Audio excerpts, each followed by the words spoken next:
ভগবান এই মর্তে ভালোবাসা প্রদানের জন্য বা ভালোবাসাকে উৎসর্গ করবার জন্য আসে।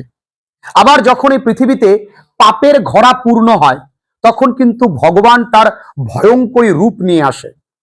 যেমন ভগবান শ্রীকৃষ্ণের অবতার হচ্ছে নরসিংহা। সে হিরণ্যকশ্যপকে মারবার জন্য কিন্তু এই মর্তে এসেছিল তার ভয়ঙ্কর রূপ নিয়ে। ঠিক এই পৃথিবীতে যখন পাপের ঘোড়া পূর্ণ হয়ে যায় তখন ভগবান কিন্তু তার ভয়ঙ্করী রূপ নিয়ে কিন্তু আসে। যেমন আমরা জানি মায়ের দুটো রূপ, একটা করুণাময়ী আর একটা ভয়ঙ্করী। একই রকম ভাবে এই কবিতায় আমরা দেখতে পাবো, কবিতার নাম the second coming.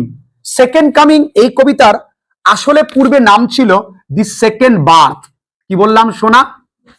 The second birth, অর্থাৎ এখানে দ্বিতীয় প্রত্যাবর্তন বা বলতে পারো দ্বিতীয় জন্ম। কার দ্বিতীয় জন্ম? যেহেতু it is written by William Butler Yeats, অর্থাৎ WB ইয়েটস। তিনি খ্রিস্টান ধর্মাবলম্বী।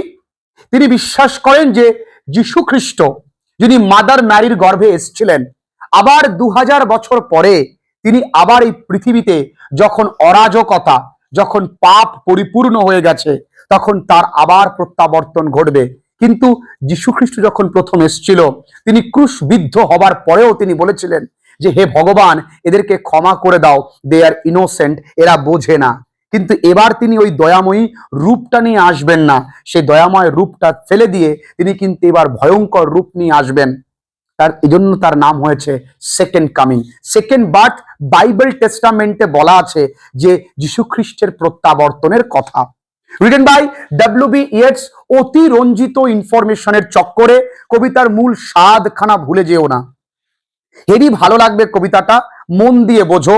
একেবারে সহজ একটা কবিতা, মাত্র 22টা লাইন আছে কবিতায়, প্রতিটা লাইন ভীষণ ভালো করে পড়ে নেব।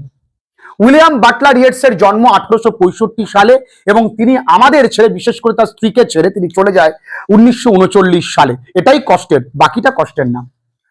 তিনি তার জীবন দশায় 30টা পোয়েট্রি কালেকশন, অর্থাৎ কাব্য সংকলন, 30টা কবিতা নয় কিন্তু কাব্য সংকলন, অর্থাৎ ওর ভেতরে আরো অনেক কবিতা আছে। তিনি কিন্তু একজন আইরিশ লিটারেরি রিভাইভাল, অর্থাৎ আইরিশ সাহিত্যের পুনরুত্থানের একজন অন্যতম বলতে পারো ফরমোস্ট লিডার। কি বললাম আমি মাগো? ফরমোস্ট লিডার, অর্থাৎ তিনি সাহিত্যের প্রত্যাবর্তনের একজন অন্যতম পথিকৃৎ। এবং সব থেকে গুরুত্বপূর্ণ কি জানো? রবীন্দ্রনাথ ঠাকুর গীতাঞ্জলির ইন্ট্রোডাকশনটি তিনি লিখেছেন, তাই বাঙালির ইমোশনে তিনি অলওয়েজ কানেক্টেড। গীতাঞ্জলির জন্য রবীন্দ্রনাথ ঠাকুর কিন্তু নোবেল পুরস্কার পেয়েছিলেন, তবে গীতাঞ্জলিকে ইংরেজিতে ট্রান্সলেট করবার পরই, ইংরেজিতে ট্রান্সলেট করবার পর তার নাম হয়ে যায় সং অফ অফারিংস, কারণ অঞ্জলি ইংরেজি অফারিংস। এবং তিনিও কিন্তু নিজে 1923 সালে নোবেল প্রাইজ পেয়েছিলেন ফর লিটারেচার, অর্থাৎ সাহিত্যের জন্য।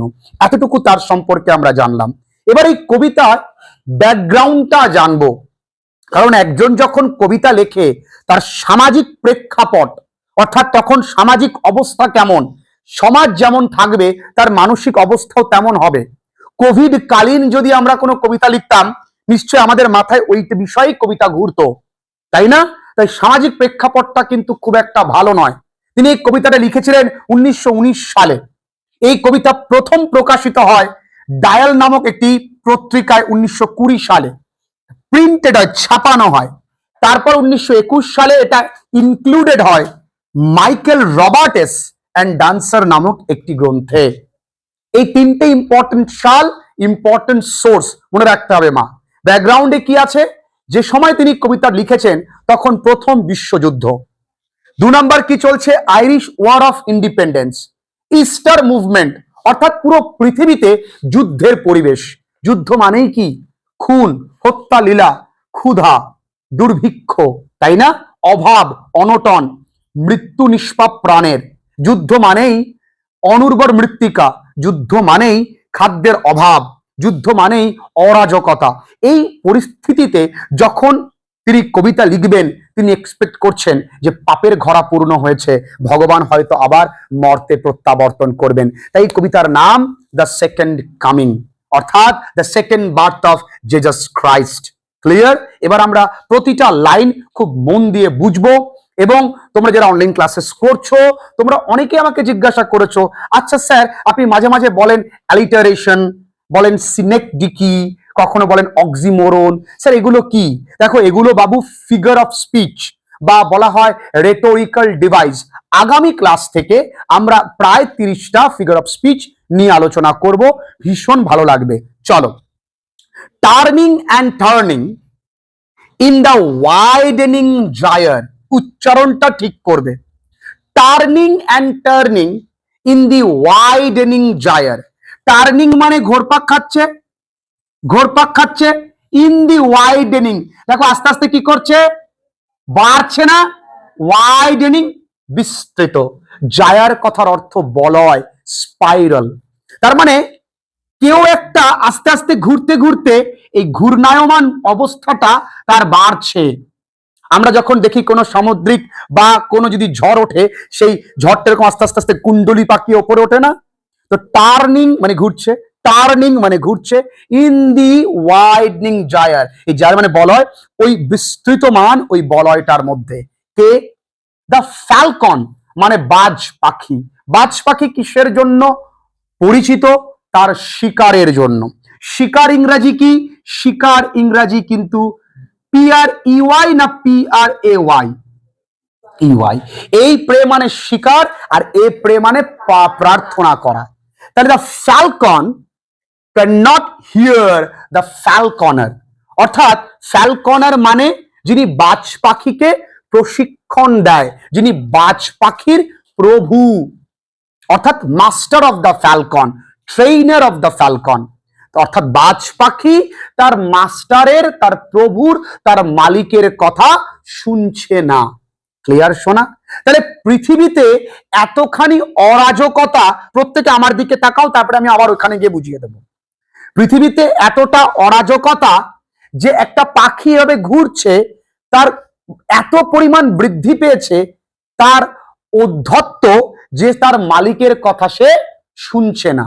পৃথিবীতে অরাজক পরিস্থিতি তৈরি হলে সরকারের কথা কেউ শোনে না। অর্থাৎ বাইবেল মতে পৃথিবীর শুরু নাকি এখানে হয় আর শেষটা এইখানে। কথায় বলে না, অতিবার বেরো না, ঝড়ে পড়ে যাবে। দেখো বাড়ছে, পড়ে যাবে। এই যে স্পাইরাল মুভমেন্টে সময় লাগে 2000 বছর। এর পরের লাইন, থিংস ফল অ্যাপার্ট, জিনিসপত্র ছড়িয়ে ছিটিয়ে আছে। যুদ্ধকালীন পরিস্থিতি, নিশ্চয়ই জিনিসপত্র গুছানো থাকবে না, জিনিসপত্র ছড়িয়ে ছিটিয়ে আছে।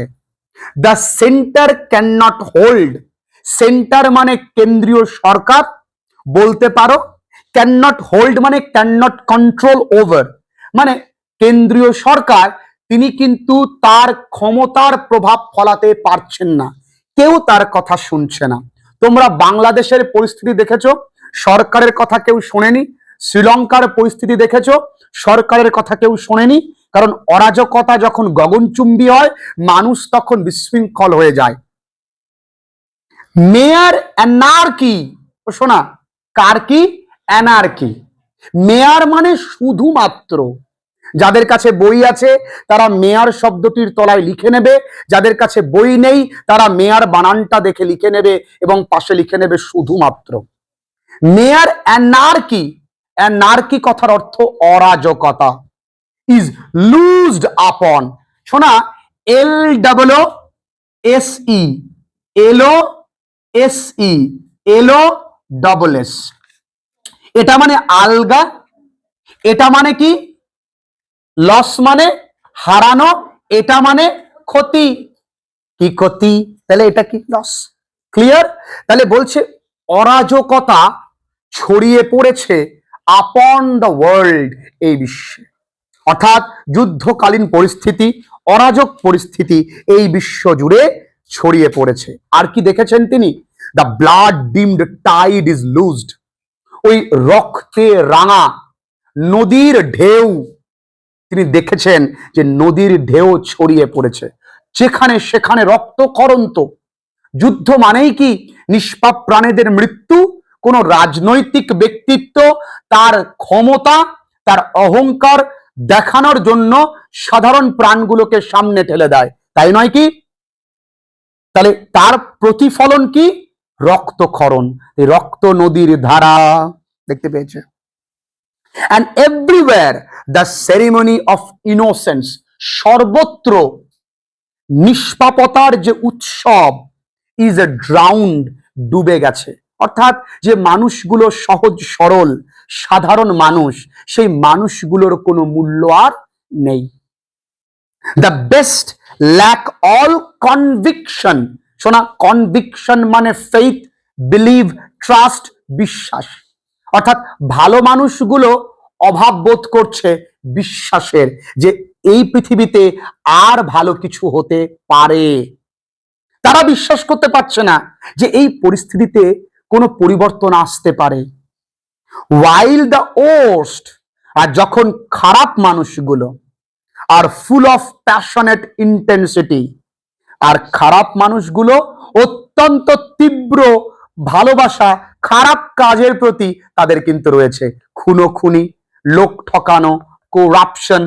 আমাদের গোটা পৃথিবী বা গোটা দেশে দেখলে আমরা বুঝতে পারছি সিংহাসনে কারা। খারাপ মানুষদের যে প্যাশন, খারাপ কাজের প্রতি তীব্রতা, ইন্টেন্সিটি, সেটা কিন্তু লক্ষিত হচ্ছে। তাহলে যে সময় ভালো মানুষের দাম কমে যাবে, খারাপ মানুষের সিংহাসন প্রাপ্তি ঘটবে, সে সময় পৃথিবীতে অরাজক পরিস্থিতি তৈরি হবে। সেই সময় যুগে যুগে অবতার রূপে অবতীর্ণ হবে এই ধরাধামে কে? স্বয়ং ভগবান নিজেই, তাই না? যেমন মায়ের এক হাতে খড়গ, আরেক হাতে আশীর্বাদ। যেমন তোমায় ভালোবাসতে পারেন তিনি, তুমি পাপ কাজ করলে তোমার পৃথিবী থেকে নিশ্চিহ্ন করে দিতে তিনি কিন্তু এক মুহূর্ত ভাবেন না। শিওরলি সাম রিভিলেশন, শোনা, বাইবেলের একটা লেখা বই, সেটা হলো book of revelation. Surely some revelation, এই রিভিলেশন মানে উদ্ঘাটন বা উন্মোচন। কিসের উদ্ঘাটন হবে শোনা? কোনো ভালো কিছুর, বলছে নিশ্চয়ই কোনো ভালো কিছুর উদ্ঘাটন ইজ অ্যাট হ্যান্ড, আমার হাতের নাগালে।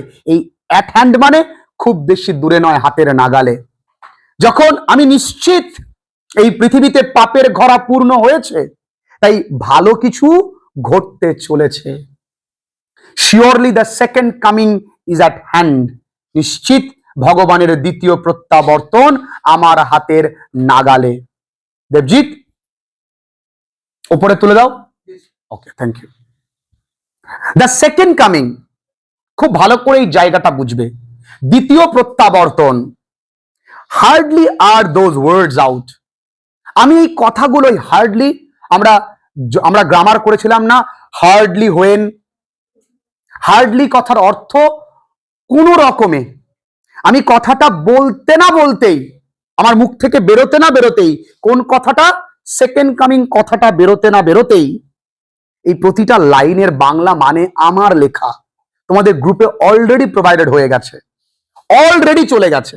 সেখান থেকে one liner punch, word notes already তোমাদেরকে আমি গ্রুপে দিয়ে দিয়েছি।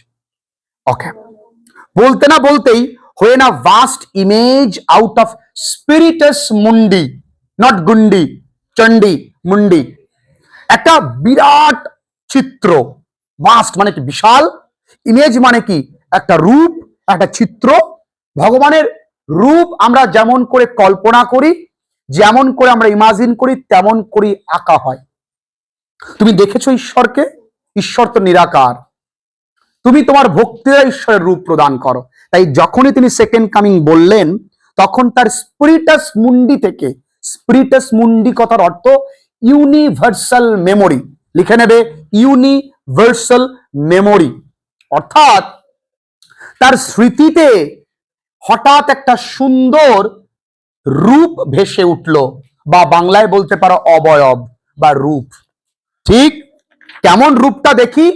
ট্রাবলস মাই সাইট, ভগবানের সেই ভয়ঙ্কর মূর্তিটা, রূপের কথাটা ভাবার সাথে সাথেই আমার দৃষ্টি, আমার সামনের যে দৃশ্যমান, সেটা কেমন চমকে উঠলাম।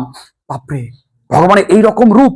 তোমার মা যখন সোনা, মনা ইত্যাদি বলে, তখন তার এক টুকরো মাছের থেকে হাফটা বা 70% তোমায় দিয়ে দেয়। যখন মা ভয়ঙ্করী রূপ হয়, খড়গ হাতে কিন্তু তাড়া করতে ভোলেন না। তখন কিন্তু তুমি তার ওই রূপ মনে করলে তুমি আর ভুল করতে পারো না। Somewhere in sands of desert, ওই রূপটা কোথায় দেখতে পাচ্ছে? কোনো একটা জায়গায় মরুভূমির বালিয়াড়ির মধ্যে। আর শেপ উইথ লায়ন বডি, একটা রূপ যেটার দেহটা সিংহের, and the head of a man, আর তার মুখটা মানুষের। তোমরা ক্লাস 6-এ most probably land of pharaohs বলে একটা গল্প পড়েছ। ঈশানের মা কায়রো ইজিপ্টে ঘুরতে গেছিল। তা পিরামিডকে যারা পাহারা দেয় তাদেরকে বলা হয় স্ফিংস। কি বললাম? উচ্চারণ কিন্তু ফিনিক্স না, ফিংস। কি বললাম? আবার বলো ফিংস, এমন করে উচ্চারণ বলতে হবে, ফিংস। তাহলে ওই রূপটা যেমন, ঠিক এই রূপটাও তেমন। কেমন? Lions body, human head. ঠিক আচ্ছা, আমাদের নরসিংহার মূর্তির মতো নয়? সবই তো এক। গেজ ব্ল্যাঙ্ক, তার চাহনিটা ফাঁকা। এ মেরেছে, তার চাহনি আবার ফাঁকা মানে কি? দেখো, আমি যখন তোমার দিকে তাকিয়ে থাকি তখন আমার চাহনির মধ্যে হয় দয়া মায়া থাকে, নয় ক্রোধ থাকে। ফাঁকা মানে কোন রকম ইমোশন নেই, অর্থাৎ ইমোশনলেস। এই লাইনটা কিন্তু লিখে নিতে পারো, শব্দটা emotionless. And pitiless as the sun, সূর্যের মতন নির্দয়। সূর্যের মতন নির্দয়, কোনো মায়া দয়া নেই, করুণা নেই। পিটিলেস মানে কি? করুণা। ও শোনা, ভালো করে বুঝে নাও তো, যে তার চাহনি মানে ওই ওই যে ফিগারটার, তার চাহনিটা কেমন? নির্দয়ী, একদম হিংস্র। Is moving its slow thighs, সে তার বিশাল আকার চেহারা, তো সে নিশ্চয়ই উইসেন বোল্টের মতো দৌড়তে পারবে না। সে ধীরে ধীরে দেখবে ভগবান যখন এগিয়ে আসে, ধীরে ধীরে তার স্লো থাইজ ফেলছে, মারবো তোকে আজকে, আয়। while all about it, যখন তার চতুর্দিকে রিল শ্যাডোজ, রিল মানে ঘোরপাক খাওয়া, রিল মানে তোমরা যে রিলস বানাও সেই রিলস নয়, শ্যাডোজ মানে ছায়ামূর্তি অফ দি ইনডিগনেন্ট ডেজার্ট বার্ডস। ইনডিগনেন্ট কথার অর্থ কি? রাগী। অর্থাৎ ওই প্রাণীটা যে এগিয়ে আসছে, সেই প্রাণীটার চারপাশে সমস্ত মরুভূমির রাগী পাখিগুলো তার ছায়া দিয়ে, বা ছায়া, সেই পাখিদের ছায়া তার চারদিকে ঘিরে রেখেছে। তারাও অবাক, এই মরুভূমিতে কে আসলো এই ভয়ঙ্কর রূপ নিয়ে? তারাও ভেবেছে কেউ না কেউ একজন এসছে। দ্য ডার্কনেস ড্রপস এগেইন, পৃথিবীর সেই অন্ধকারময় সময় আবারও পৃথিবীতে পড়েছে। এই ডার্কনেস মানে ব্যাড টাইমস, আর টাইম অফ মেয়ার অ্যানার্কি, অর্থাৎ একটি সময় অরাজকতার আবার পৃথিবীতে প্রত্যাবর্তন ঘটেছে। বাট নাও আই নো, কিন্তু এখন আমি জানি, আমার ভয় নেই। That 20 centuries of stony sleep, বাবা 1 সেঞ্চুরি মানে 100 বছর, তাহলে 20 সেঞ্চুরি মানে 2000 বছর। আমি একটু আগে বললাম যে প্রত্যাবর্তনের সময় লাগে 2000 বছর, তাহলে 2000 বছরের সেই স্টোনি স্লিপ, অর্থাৎ শান্তিময় আনডিস্টার্বড ঘুম, অর্থাৎ যখন পৃথিবীতে সুখ শান্তি ইত্যাদি ছিল তখন ভগবানের তো আসার প্রয়োজন হয়নি। তাই দেখবে স্টোরি কথার অর্থ এখানে লেখা আছে, বা স্লিপ কথার অর্থ long period of dormancy or peace, অর্থাৎ শান্তি সুশৃঙ্খলার সময়। ওই সময়টা এখন কি হয়েছে? ওই আর ভেক্সড টু নাইটমেয়ার। এই ভেক্সড কথার অর্থ ডিস্টার্বড। ডিস্টার্বড হয়েছে, বিরক্ত হয়েছে। ওই ঘুম, যিনি ঘুমোচ্ছিলেন ভগবান, তিনি বিরক্ত হয়েছেন একটি দুঃস্বপ্ন দেখে। কি দুঃস্বপ্ন? যে পৃথিবীতে যুদ্ধ পরবর্তীকালে কি ভয়াবহ পরিস্থিতি তৈরি হচ্ছে, তোমরা ফিল করতে পারবে না। তোমরা একটুখানি কোভিড সময়ের ভয়াবহতা অনুভব করো তো। তোমার বাড়ির পাশে কেউ মারা গেছে, তুমি তাকে দেখতেটুকু যেতে পারছো না। তুই ভাবো তো, যেখানে যুদ্ধের বোমা পড়েছে, যে মানুষগুলোর মধ্যে পড়েছে, সেই মানুষগুলো সকালবেলায় হয়তো তার বাচ্চা সন্তানটিকে কোলে করে কত আদর করেছে, কত স্বপ্ন দেখেছে, মুহূর্তে সব শেষ, তার সামান্য অঙ্গটুকু পায়নি সে। কি ভয়ানক পরিস্থিতি! তাহলে সেই সময় কার প্রত্যাবর্তন ঘটবে? By a rocking cradle. Rocking cradle মানে দোলনা। ওই দোলনার মধ্যে শুয়ে আছে কে? যীশু খ্রিস্ট। তিনি হঠাৎ চমকে উঠবেন, আমাকে যেতে হবে, এই অরাজক পরিস্থিতি থেকে পৃথিবীকে বাঁচাতে হবে। অ্যান্ড হোয়াট রাফ বিস্ট, এই রকিং ক্রেডল কথার অর্থ কিন্তু দোলনা। আর তাছাড়াও রকিং ক্রেডল মানে মায়ের কোলকেও আমরা বুঝতে পারি। যখন আমরা মায়ের কোলে থাকি, মা কিন্তু তোমার এরকম করে নিয়ে থাকে না, দুলতে থাকে, ও সোনা, ও মনা, তাই না? অ্যান্ড হোয়াট রাফ বিস্ট, কি ভয়ঙ্কর দৈত্য প্রমাণ প্রাণী এটা। ইটস আওয়ার কাম, এর সময় ঘনিয়ে এসেছে। রাউন্ড অ্যাট লাস্ট, সবশেষের সময় এসছে। কে? ভগবানের সেই ভয়ঙ্কর রূপ নিয়ে পৃথিবীতে আগমনের সময়। স্লাউচেস, স্লাউচেস মানে জুবুথুবু অবস্থা। জুবুথুবু মানে কি? ভগবানের তো বিশাল আকার চেহারা, সেই চেহারাটি আস্তে আস্তে আসছে আর কি। Towards Bethlehem to be born, কোন দিকে জন্মাবার উদ্দেশ্যে আসছে? বেথলেহেমের দিকে। কারণ ভগবান আবার মর্তে আসবে নতুন রূপ নিয়ে, এই পাপীগুলোকে সমূলে উৎখাত করবার জন্য। ভেরি ইজি, অত্যন্ত সহজ একটি কবিতা।